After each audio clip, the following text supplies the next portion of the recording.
Hi, my name is Sydney, and today I'm going to be talking about the forgotten origin of the scientific method. So, the scientific method all started with a man named Al-Hassan ibn al-Haytham.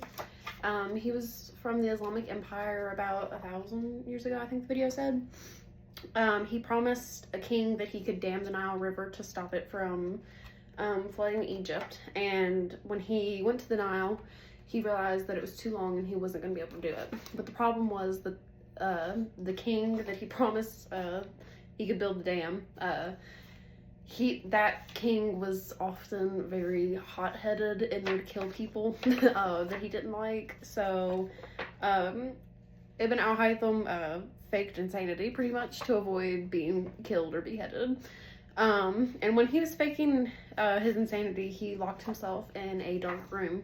And in this room, he had like a pinhole of light coming in, and he accidentally created the camera obscura. I think I'm saying that right.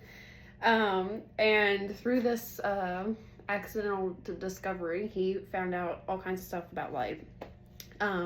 He figured out that light travels in a straight line and how it bounces differently off of different surfaces.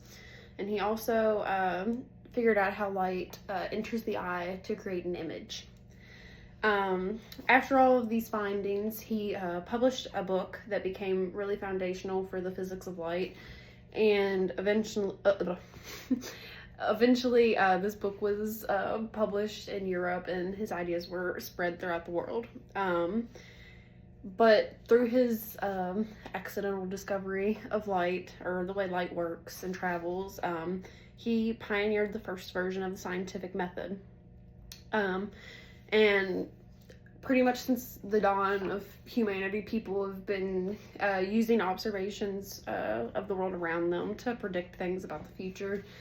You've seen this with like things like agriculture and stuff like that. People are gonna observe which plants grow better in certain conditions and continue to grow those plants.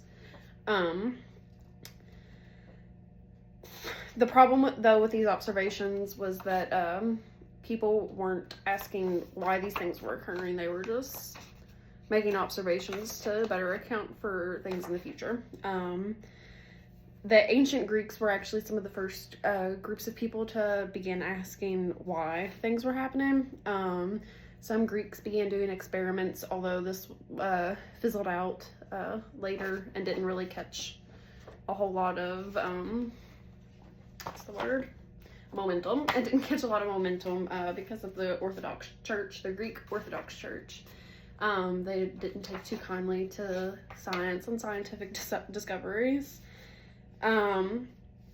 So to go back to Al-Hassan ibn al-Haytham, his reasoning for the camera obscura of like why that occurred, why that happened, he really wanted to figure it out, and he ran a bunch of different experiments to try and figure out why that happened.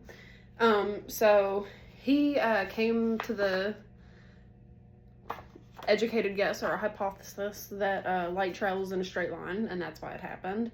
And he assumed that these straight beams of light, when entering this small hole, they cross, and that's why the image in a camera obscura is upside down.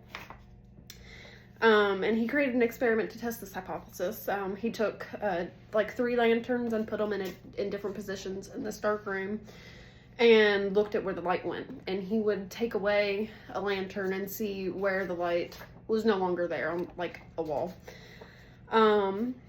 So that's how he discovered that light does in fact travel in a straight line. And he wrote down the process of these experiments in extreme detail in his notebooks so that others could read it and replicate it. And as I said earlier, his book about light and his discoveries that he made were popularized in Europe by a man named Roger Bacon. And the ideas of the scientific method were worked on for hundreds of years after that and polished and refined to what we know today. There's a lot of forgotten history, especially when it comes to like the Middle East and like Asia. A lot of people don't pay credit where credit is due, because the Islamic empire definitely had a lot of scientific and mathematical achievements that helped us get to where we are today. And all the credit is not just to Europe and Europeans. They definitely used the work of people before them to figure out what we know today. Thank you.